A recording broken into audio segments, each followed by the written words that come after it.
Oh, should be smarter than that. Good way to get rusty rings. So anyhow, from Amazon, I did pick up a extra thick seat from WorkPro. Nice dense seat to sit on, and 4 casters. These are full swivel casters with locks. Claimed as 0 marking casters, so you can use them on your hardwood floors or your tile. You get a bag of screws and this wonderful screwdriver. That is a gem. So in today's video, I'll show you how to make this simple but must-have piece of equipment for your shop, your house, or both. All right, so I just set these aside. They'll come into the build at the end, and we'll get started cutting up our plywood. All right, so using 3/4 inch plywood, we're gonna top and a bottom. We'll cut first 11.5 inches by 18 inches. And that's based off of the foam seating pad, adding 1/4 inch all the way around.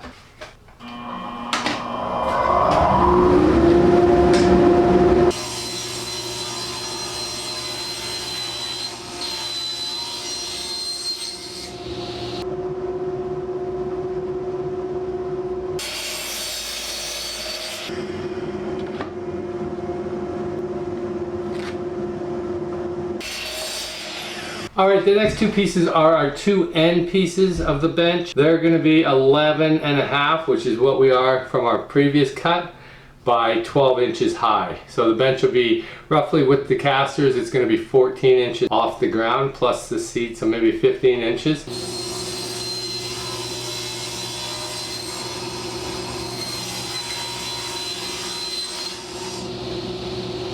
And again, over to our miter saw to make our cross cuts at 12 inches. For our final 4 pieces, we want strips at 1.5 inches. So we'll set our table saw to 1.5 inches.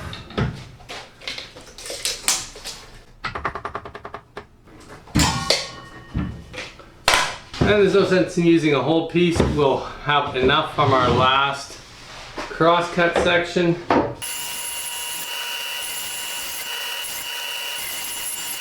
All right, so to find our length of our cross members, what you want to do is take the overall size of your top and bottom plate, which was 18, and this being 3/4 inch, 2 of those will give us 1.5 inches. So we want to take 18 inches less 1.5 inches. So we'll cut each one of these cross rails at 16.5 inches. The final step before putting this together, I just want to create a shape on our 2 end caps, and that will allow us to actually have a little bit more access to the tools underneath the bench. Instead of reaching through our legs, we can reach around, grab a hammer or a wrench or whatever you need. Make a mark, and remember, you want the 12 inch, not the 11.5. So they're very close, so make sure you're on the 12 inch, because it's going to stand up like this, and I'm going to create a half moon here and here, and that'll give us access to reach in to grab tools out of the bottom tray. And we'll just do the same thing on the other one. Now to create these half moons, I'm just going to use a protractor to draw my circle. And you only need to do that 1 time, and then we'll cut that and we'll use that as a template for the other 3 pieces. And I'm just going to use a jigsaw to cut that out. Now again, you don't have to do a half moon here or half circle. You could just do a square. You could leave it even like that. It doesn't matter. I just figure having that opening just give you a little bit extra reach in to get your tools out.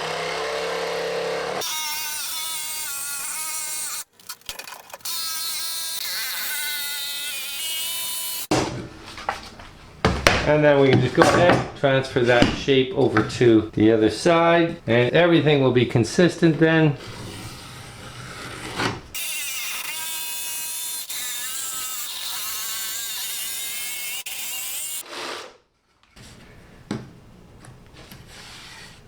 Make sure we're good all the way around. Trace it out.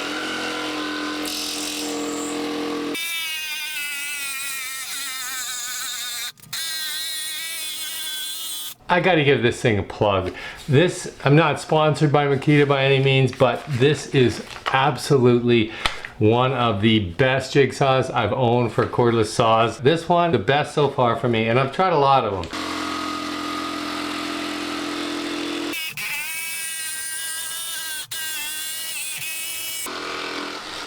All right guys, so again, this is super simple build. 8 pieces of wood, a top and bottom plate, 2 end plates, and 4 rails to keep everything together. Again, the pad for on top and the 4 casters that I bought on Amazon. I will put links in the description for those if you want to buy the same ones. And I'm telling you, this is a product that gets used probably the most in my entire shop, and in fact my entire home. I use it in my shop almost daily. My wife uses it in the house to do her planting in pots in the springtime. I take it to every job site I go to, so when I'm wiring in plugs on the wall, I'm at that perfect height. When I'm nailing on baseboard, any of that stuff, it comes in super handy and such an easy build. I really hope you guys give it a try. That being said, let's go ahead and put this thing together. Now I'm just gonna use brad nails and glue to put it together. Again, I build these all the time for myself and for other people. Using brad nails seems to be the best. Once the glue set, it's solid as a rock and it lasts a long time. Let me show you how to put it together. Start with the 2 end caps, get the bottom rails on. I'm just gonna pin this together.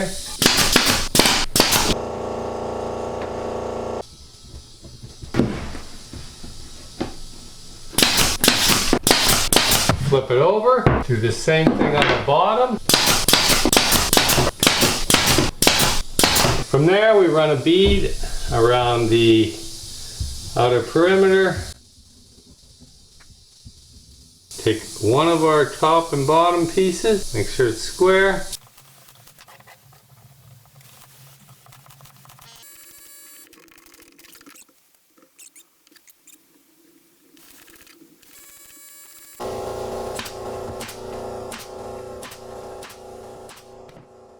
We want to be just inside our 3/4 inch plate for our casters. So I'll just go a full inch all the way around.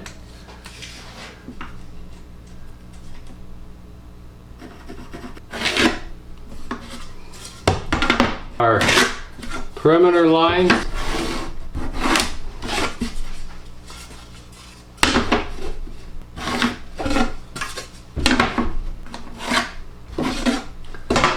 And I'm just using a 1/8 inch bit. I don't want to go through the plywood, so I don't want to go deeper than the screw. So I'm just going to put the mark right there, run a piece of tape on there, and that way I won't go any deeper than that into the plywood, because these are 3/4 inch screws.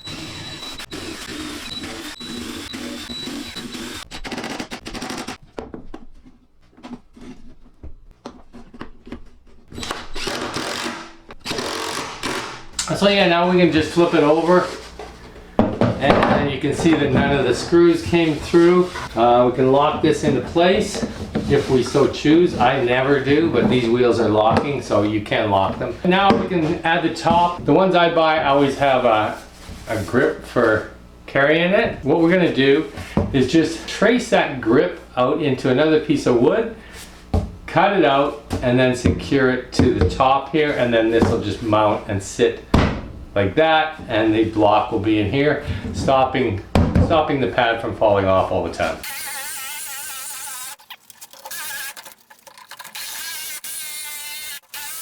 It is a pretty tight fit, and we just go ahead and anchor that to our seating platform.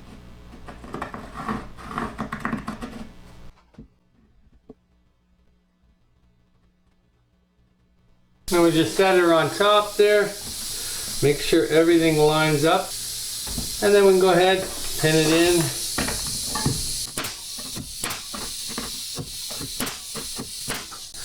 And that becomes our holder. And then that becomes known as our working creeper stool. Nice compact design, perfect height to take the stress off your knees, off your back, and get the job done a lot faster. A tool tray below to store your tools, and non-marking casters that swivel 360 degrees. Perfect for DIYers, contractors, mechanics, anybody that works low to the ground. And if it doesn't quite get you low enough, the seat pad pops right off. You can use it as a knee pad, it's perfect. Thanks for watching, guys. Hope you enjoyed this build, and if you haven't subscribed yet, think about subscribing. We'd love to have you. See you on the next one. Peace.